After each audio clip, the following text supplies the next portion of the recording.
There is a moment that happens only once. It cannot be repeated. It cannot be recreated. Once it is past, it is gone forever. It is the moment a wild Mustang, an animal that has spent its entire life reading the world for threats, an animal whose every instinct says that something your size means danger, allows a human hand to make contact for the very first time. And what scientists discovered happens inside that animal in the seconds surrounding that moment tells us something about horses that most people spend their entire lives never fully understanding.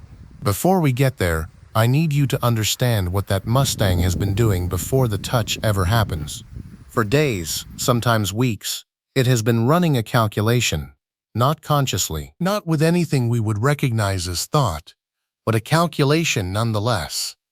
Every time the human appeared, the Mustang measured something. Did this body move predictably? Did it come closer than it said it would? Did it look directly at me, the way a predator looks? Did it make sudden movements? Did it raise its arms? Did it make sounds that changed without warning? Every interaction was a data point. Every visit was added to the calculation. And somewhere in the horse's nervous system, a threshold was being approached. Not trust exactly, not yet. Something more careful than trust. A provisional assessment. A temporary lowering of the alarm. A decision that said, "This thing has not hurt me yet. I will allow it to be slightly closer." Researchers studying wild Mustang gentling programs documented the physiological changes that occur during this approach phase. Heart rate in the Mustang elevated during initial human proximity, sometimes by 30 to 50% above baseline.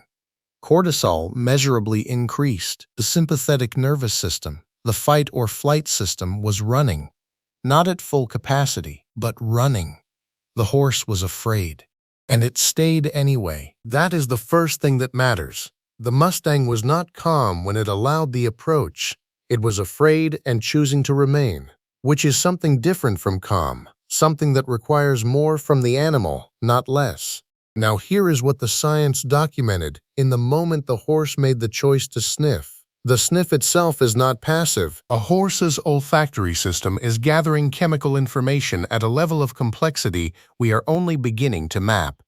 In that single extended investigation of a human hand, the horse is reading cortisol levels in sweat. It is reading adrenaline.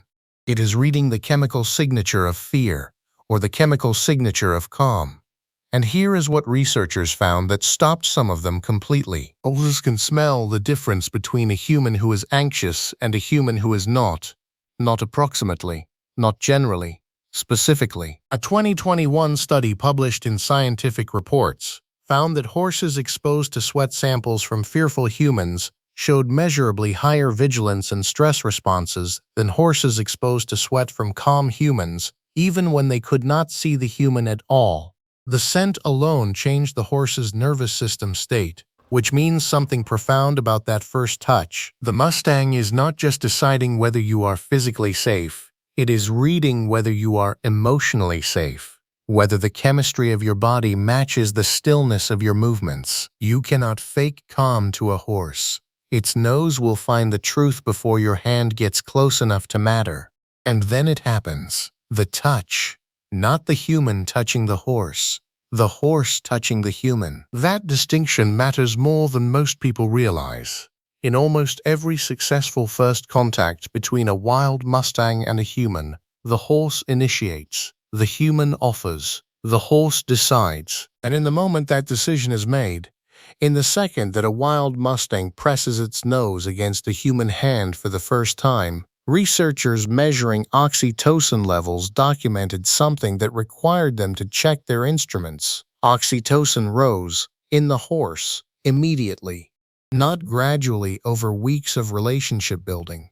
Not after months of trust accumulating. In that moment, at that contact, oxytocin, the bonding hormone, the same hormone that rises in a human when they hold someone they love, rose in a wild horse the instant it chose to touch a human for the first time. The biology of connection does not wait for the relationship to be established.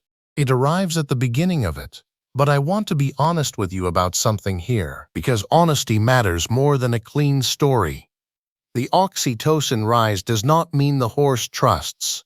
Not fully. Not yet. What researchers actually observed in the minutes after first contact was a nervous system in two states simultaneously. Cortisol still elevated, oxytocin rising, fear and connection, at the same time, in the same body. The horse was not calm. The horse was not safe in any complete sense. But something had shifted. Something that had not existed before that moment now existed. A chemical trace of connection in a brain that had never allowed one before.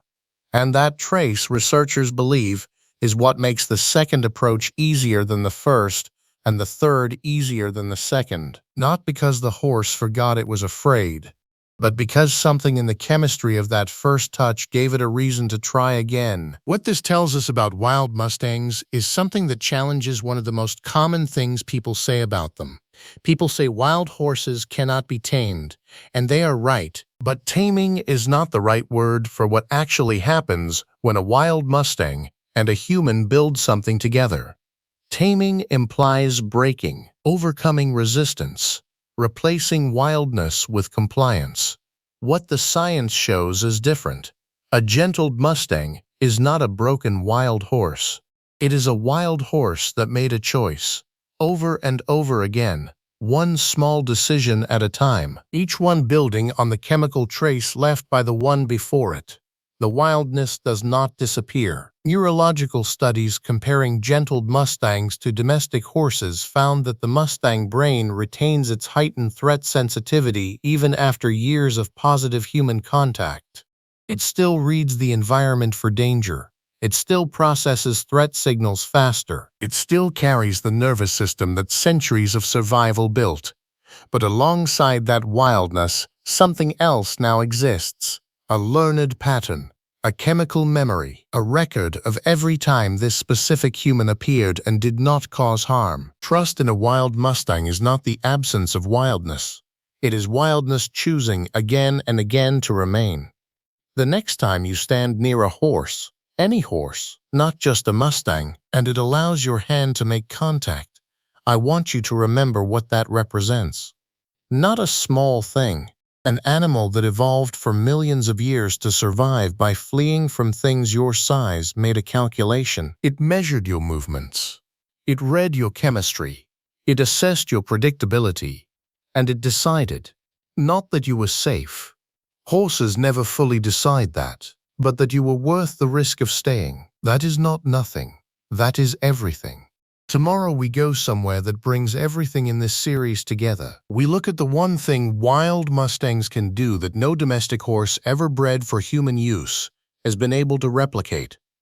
Something physical, something measurable, something that tells you everything about what we changed when we decided to own horses instead of simply live near them. Day 8 tomorrow. Subscribe so you are there. And if this changed how you think about the first time a horse ever let you close, share it with someone who needs to understand what that moment actually was. We will see you tomorrow.